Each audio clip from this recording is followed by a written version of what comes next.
Serroussi n'a pas tout compris. Salut Vincent. Salut Estelle, salut à tous.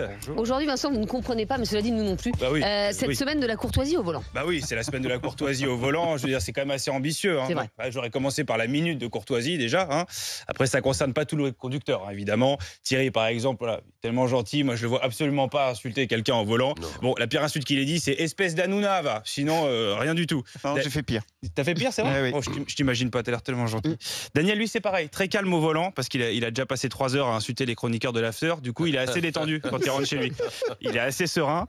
Et d'un autre côté, c'est vrai que bon, c'est quand même magnifique la voiture pour ça. C'est le seul endroit où tu peux insulter une personne tout en écoutant Savoir aimer de Florent Pagny, quoi. Apprendre à rêver. Connard! T'as vu, il se passe quelque chose, quoi. Nanana. Tu vois pas ma caisse, salaud! Voilà, moi j'aime bien cette ambiance dans la voiture, je trouve ça sympathique. Vincent, vous avez regardé les statistiques et c'est pas très glorieux. Bah non, quand tu vois les stats, ça fait peur. 89% des automobilistes sont déjà sortis de leur voiture pour s'embrouiller avec un autre conducteur. Donc 80% quand même de mecs comme moi qui traitent le conducteur de connard, sortent de leur voiture, voient la carrure de l'autre conducteur et disent non mais c'est moi que je traitais de connard, bien évidemment.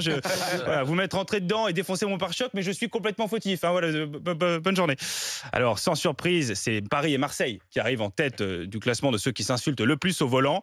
La seule différence, c'est qu'à Marseille, tu peux te faire insulter par quelqu'un au volant de ta voiture. Voilà, c'est assez différent. Pas les mêmes insultes non plus. À Paris, tu roules dans le 16e, tu vas entendre « Avance, chenepan !»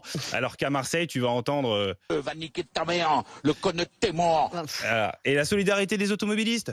Solidarité, mon vieux. Voilà, c'est pas tout à fait pareil.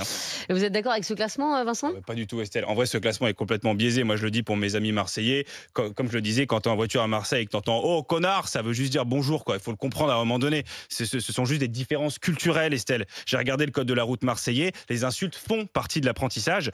Exemple de question, une voiture arrive au carrefour. Que faites-vous? Réponse à Marseille. Réponse A, vous le laissez passer.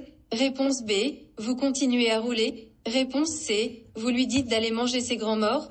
Réponse D, vous brûlez sa voiture. Voilà, et c'était la réponse D, évidemment. Évidemment.